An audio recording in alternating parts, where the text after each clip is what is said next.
निवेदन करता हूँ आदरणीय संत श्री दर्शन साहिब जी से आपसे निवेदन है कि आप इस पावन अवसर पर आप अपने विचारों से हम सबको लाभान्वित करें। पूज्यवर सदगुरुदेव जी, अर्चनीय वंदनीय मुदिमंगलमय संत समाज, सत्संग प्रेमी सज्जनों, श्रद्धामती माताओं बहनों, आप सभी लोग जानते हैं ध्यान शिविर का अंतिम दिन और हमारे आराध्य कबीर देव का जन्मोत्सव समारोह। आरंभ में हम लोग बहुत ही सुंदर भजन सुन रहे थे। कुछ देर आप लोगों के बीच निवेदन प्रस्तुत है। सदगुरु कबीर देव मानो बट के बीज की तरह है। बीज बहुत छोटा सा होता है, लेकिन उसके अंदर एक विशाल वृक्ष समाया होता है। जब बीज जमीन के अंदर जाता है, ताप को दाब को सहता है, उसमें अंकुर आता है और वही अंकुर जमीन को फाड़ करके ऊपर निकलता है, एक पौधा बनता है, धीरे धीरे एक विशाल वृक्ष का रूप ले लेता है। ठीक वैसे ही सदगुरु कबीर देव का जीवन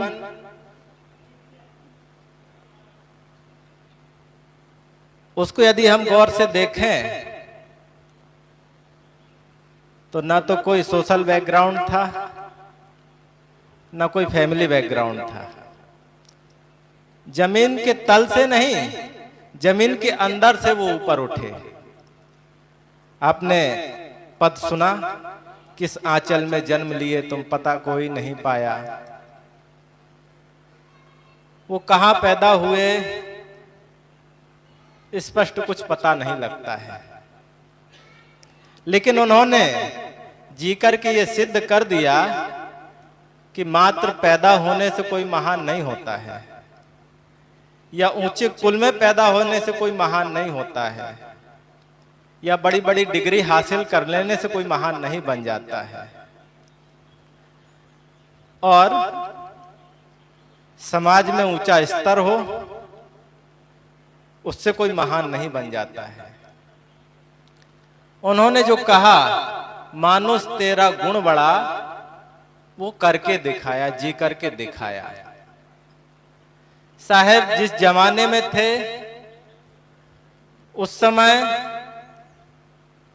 समाज में बाकी काफी विकृतियां थी। समाज दो खेमों में बटा हुआ था, हिंदू मुस्लिम। अब दोनों के बीच में धार्मिक कर्मकांड, अंध परंपराएं, उन सबको साहब ने देखा और समझा कि समाज जिस शांति को चाहता है, जो दुख निवृत्ति चाहता है, वो इन अंध परंपराओं से कभी नहीं मिलने वाली है।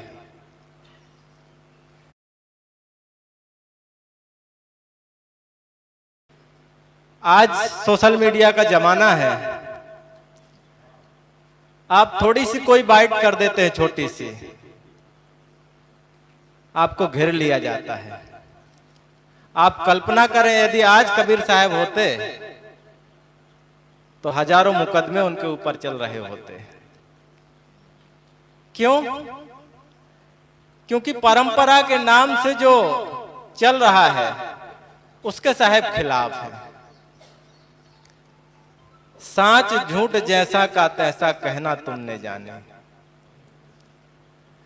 सच को सच कहने का साहस तो बहुत लोग कर लेते हैं, लेकिन झूठ को झूठ कह देना ये बड़े साहस की बात है।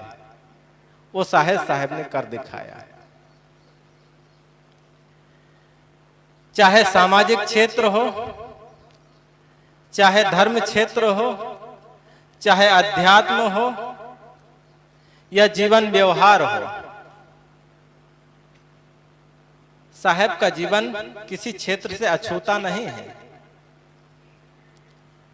जैसे हीरे में अनेक पहल होते हैं और सब अपने आप में जगमगाते रहते हैं, ज्योतित रहते हैं, ऐसे ही साहब का जीवन। यदि उनको कर्मयोगी कहें तो वो कर्मठ थे, कर्मशील थे, कपड़ा बुनते थे, कपड़ा बेचते थे। यदि उनको समाज सुधारक कहें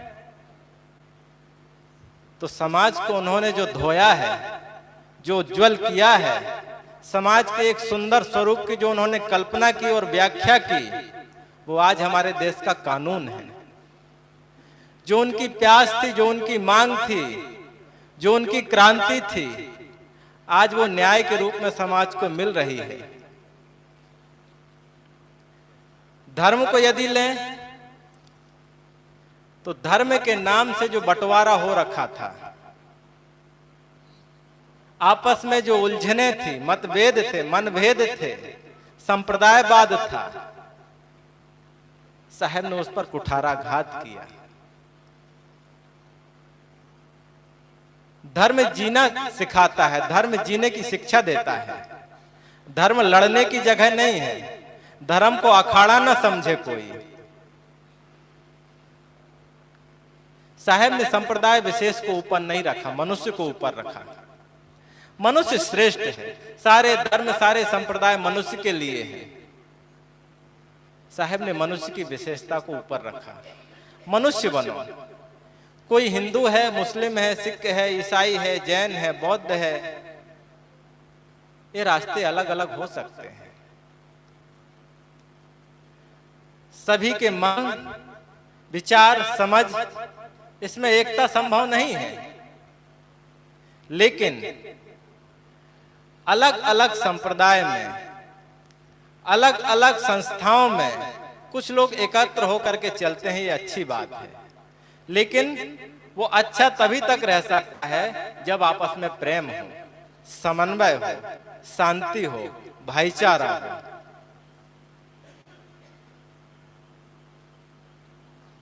और अध्यात्म की तो बात ही निराली है। अध्यात्म के क्षेत्र में इतनी भ्रांतियां, पूरा जीवन समर्पित करने के बाद भी दर दर की ठोकर खाना, नाना कर्मकांड परंपराओं में भटकना, हठ योग करना। साहब ने अध्यात्म को स्पष्ट किया। जिस राम को तुम पाना चाहते हो, जिस परमात्मा की तुम खोज करते हो, वह तुम्हारा स्वरूप है, वह तुम ही हो। ये डंके की चोट पर कहना। ये साहेब ही हैं जो कह सकते थे, राम हमारा हमें जपे, हम पायो विश्राम। इतनी शांति, इतना गहरा आनंद, इतनी तथाता उनके जीवन में वो झलकती थी। मन वाणी कर्मों की निर्मलता, सदाचरण और अपनी अंतरात्मा में लौट आना, ये हरि का भजन, हरि की प्राप्ति, प्रभु की प्राप्ति, परमात्मा का साक्षात्कार बड़े सरल सहज शब्दों में साहब ने प्रकट किया, स्पष्ट किया। हम सब बड़े सौभाग्यशाली हैं कि उनकी महान परंपरा में हम लोग चल रहे हैं। उनके जैसे मनीषी, तपस्वी, सद्गुरु संत जनों का सानिध्य हमको प्राप्त हुआ, ये बड़ा सौभाग्य है।